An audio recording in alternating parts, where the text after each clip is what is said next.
हो गाइस, हम आ चुके हैं दोबारा से नेक्स्ट वीडियो को लेके। मैं थोड़ा सा लेट जाता हूँ ताकि आप लोगों को अच्छी तरीके से दिख सके कि मैं आपको क्या दिखाना चाह रहा हूँ। तो गाइस, पिछली बार हमने देखा था कि वो जो चाइल्ड है उसको बुली करता है उसका बड़ा भाई, और काइंड ऑफ अभी कंटिन्यू हो रही है मूवी, मतलब ये जितना भी इसने बनाया है। देखते हैं फिर मेरा आप साथ मिल के।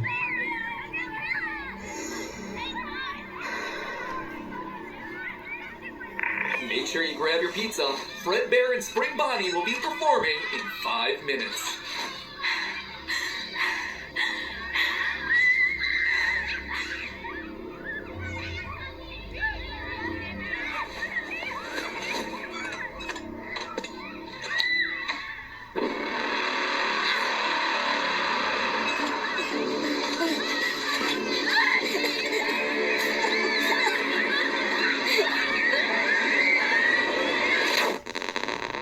Oh, bro, this shit was damn. Michael and his friends lifted the crying child up to, quote, give Fredbear a big kiss, and Fredbear bit down on him, leaving his body to go limp. Michael and his friends quickly stopped laughing. Because of Michael's immature behavior, his terrified younger brother paid the ultimate price. Although the crying child was badly hurt, he didn't immediately die. Because of the immense brain damage, he slipped into a coma. After being treated at a hospital, the crying child was taken home so he could be comfortable, surrounded by his only friends, his plushies. In the crying child's final moments, Michael decides to apologize for what he's done, saying, "Can you hear me? I don't know if you can hear me.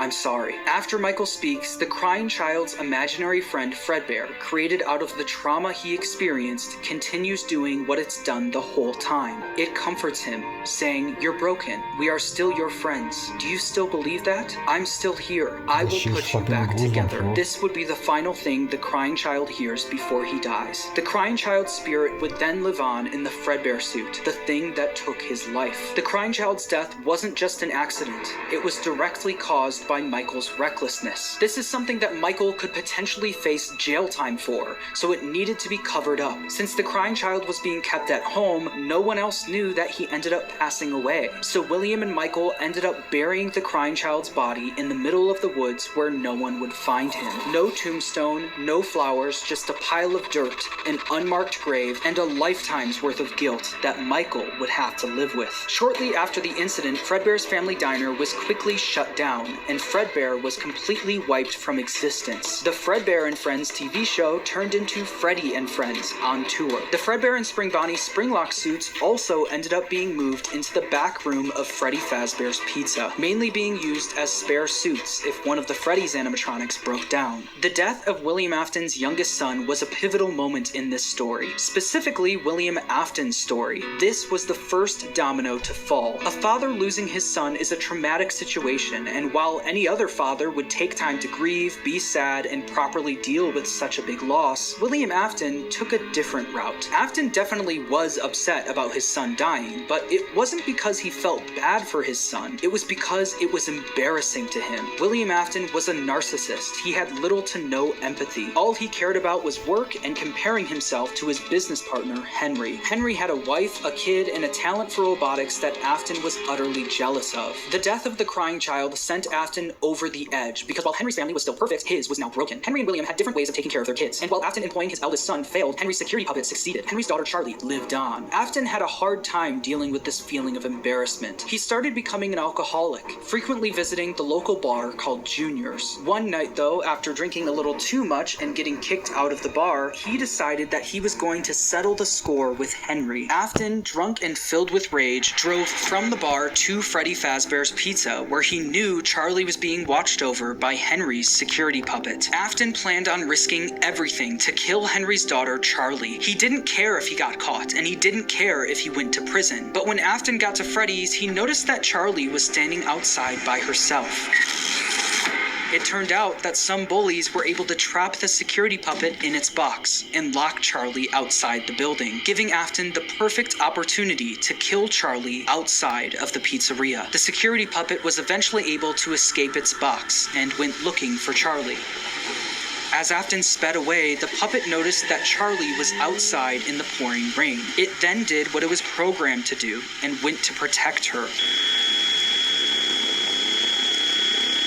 But as the puppet got closer to Charlie's body, the rain started making it short circuit. It was forced to crawl its way over to her until the rain got to be too much, and the puppet shut down right next to Charlie's body. While Charlie and the puppet lay lifeless next to each other, Afton was speeding home, driving right past where he buried his son and the bar he got kicked out of. When Afton got home, he was met with his wife sitting in the living room watching TV, and Michael in his bedroom. Afton was a drunk and abusive father, and fully blamed Michael for what happened to his youngest son. Mrs. Afton tells him to leave Michael alone because he's had a tough day, but Afton doesn't listen. He goes over to Michael's room and pounds on the door, only for the door to be locked. He then makes his way around the house to try and find a way in from the outside, but once he gets to Michael's bedroom window, he notices that it's broken, and Michael is gone. Michael was so upset by what he did to his brother that he would sometimes see visions of Fredbear appear and disappear. Tonight, Fredbear appeared outside his bedroom window, and it almost felt like his brother was calling out to him from beyond the grave. This would happen frequently, and every time it did, Michael would run to the spot where they buried his younger brother, only to find that nothing had changed. His younger brother was still gone and buried in the ground. Afton knew Michael did this often, saying, "Ran off to that place again. He will be sorry when he gets back." The guilt of killing his younger brother haunted Michael in his real life, but also in his dreams. Michael would constantly have nightmares about the animatronic that took his brother's life. These were the exact same nightmares his younger brother used to have every night, now passed on to him.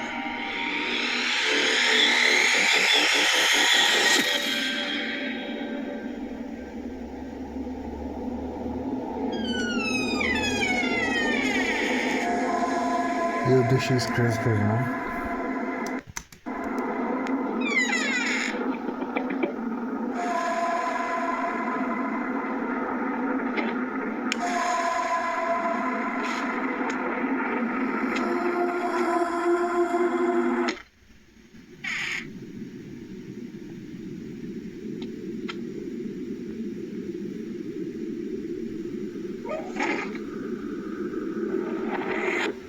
After the death of Charlie, Fazbear Entertainment tried their best at covering it up. Fortunately for them and for William, the crime was committed outside, where no one was around to witness it. William was able to get away with everything, while Fazbear Entertainment never spoke of the incident again. The security puppet was quickly moved to the back room of Freddy Fazbear's Pizza, where the retired Fredbear and Spring Bonnie suits resided. But something was different about the security puppet. Dark tears now appeared on the mask of the animatronic. Dark tears that weren't there before. This is something that Afton quickly noticed the next day when he went into work. He'd heard about what happened moments after he sped off. He knew the security puppet was found laying next to Charlie's body. So does that mean Charlie's soul now resided in the puppet? William definitely noticed that the puppet looked different, almost like it was haunted, almost like it was thinking. Other employees would eventually notice the same thing. I'll be honest, I never liked that puppet thing.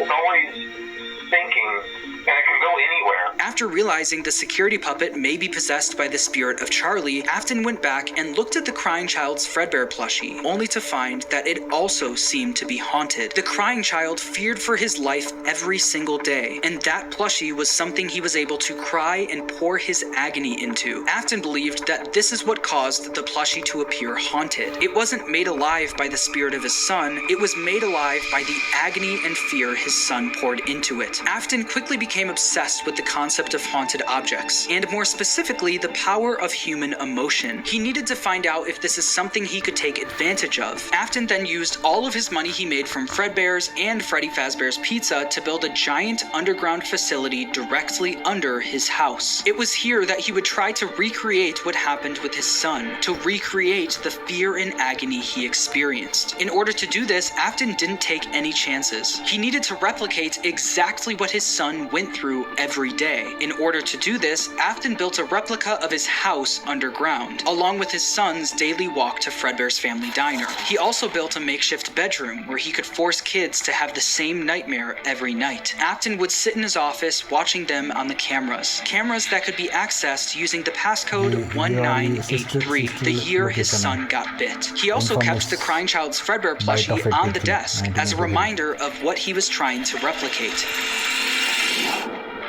In the makeshift bedroom, there were dummy animatronics that wheeled down the hallway.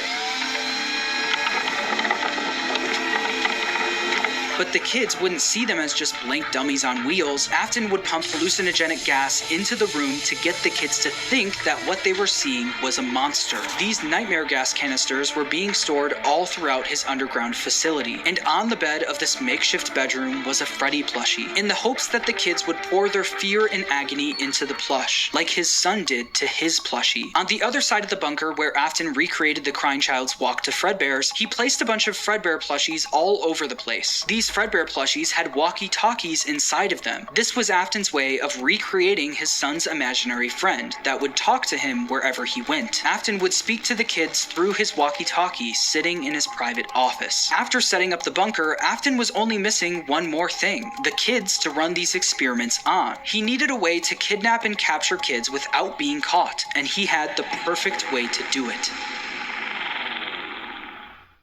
It's a sick mindset, boy. The show will begin momentarily. Everyone, please stay in your seats. Enter Circus Baby and the Funtime animatronics. These robots were specifically built by Afton to capture kids, featuring Circus Baby, Funtime Freddy, Funtime Foxy, and Ballora. They feature advanced technology such as parental tracking, voice mimicking / luring, and storage tanks. Circus Baby, the star of the group, was even able to make ice cream as a way to lure kids to her. Once the kid got too close, a giant claw would reach out, grab them, and lock them in the animatronics storage tank. Some of the board members from Fazbear Entertainment were suspicious of these new animatronics. She can dance. She can sing. She's equipped with a built-in helium tank for inflating balloons right at her fingertips. She can take song requests. She can even dispense ice cream. With all due respect, those aren't the design choices we were curious about, Mr. Afton.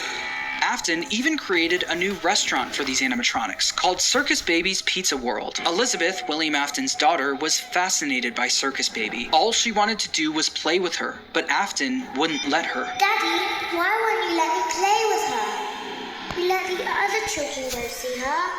Why won't you let me go? He strictly told her to stay away from the animatronic, but one day, she didn't listen. On the opening day of Circus Baby's Pizza World, another domino would fall in Afton's life, and Elizabeth would soon be the victim of his terrible misdeeds. I can do something special. Did you know that? I can make ice cream, although I only did it once. What a wonderful day, though. I was in a small room with balloons and a few tables. I would always count the children. I'm not sure why. They usually played together in groups of 2 or 3. There were 4, then 3, then 2, then 1. Time to play.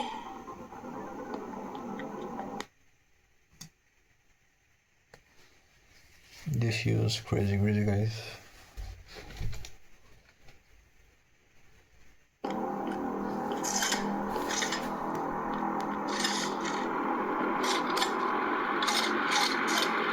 Ice cream.